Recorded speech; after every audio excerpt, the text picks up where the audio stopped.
lovely humans. I know this is not the normal way that I do filming. I'm still not well, and I'm also not a legal expert. I have never went to school officially or certified in legal matters. So this is obviously not legal advice. I'm just trying to be transparent. I am a law enthusiast and aficionado. So I firmly stand by that you don't have to make money and have a thing be what you get paid for as a job in order for you to have knowledge about it. But I'm not going to sit here and pretend like I know every nuance and word in and out, okay? So, with that being said, I have some updates on the Karen Read trial. I have followed the Karen Read trial since last year. She went to trial in May for allegedly ending the life of her boyfriend by backing into him and leaving him to die in the snow um, while she was intoxicated. Well, last year it got a mistrial, and this year it's the same judge, Judge Canone. It's in Massachusetts, and the area is Canton, very close to Boston. And this is going to be a very interesting trial. If this is your first time tuning in, you can watch my other videos, because second time around they have a new prosecutor. Lally was a lag. Okay, this new prosecutor seems to word things better, even though he mispronounces some words, or maybe not mispronounces, but says them in ways I've never heard. Like, instead of incisor, he says incisor. It's very weird to me. I mean, maybe that's just, I'm just not around those areas. But the new prosecutor asked for a continuance. Now, both the prosecution and defense asked for a continuance last trial and were denied. The trial was supposed to start January 25th. It has been moved to April. So the judge did allow the continuance. She added an additional 3 months, basically, to let that happen. And the new prosecutor is trying to get rid of some witnesses that the defense had before, including a dog bite wound expert. And he's also going to exclude,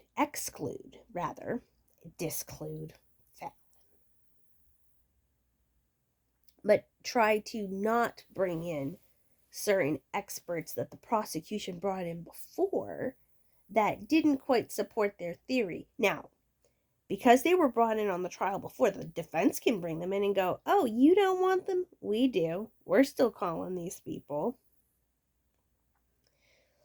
And I don't know if they have to call in Trooper Proctor, because he was the lead investigator who cell phone had called Karen Read a see you next Tuesday.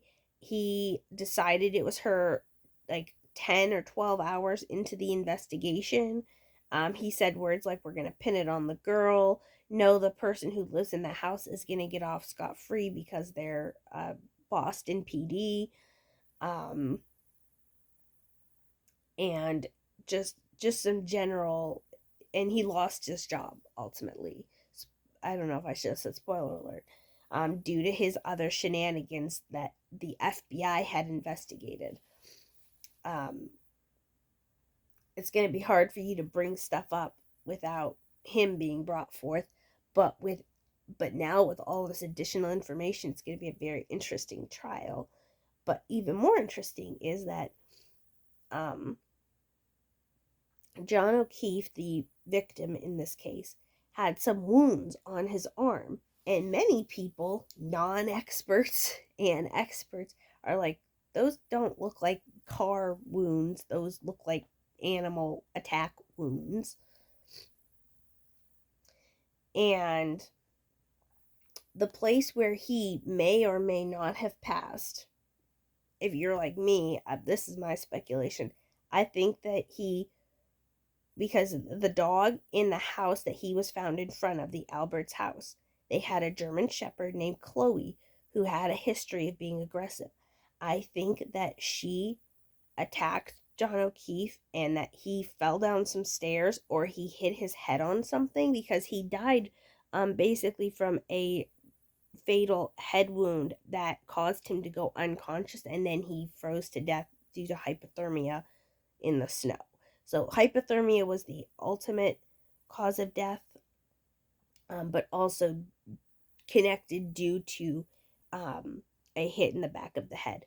So I think he either fell backwards on some stairs or just into something like a table or something when the dog jumped and got him and the family dragged him out, is my theory on what happened.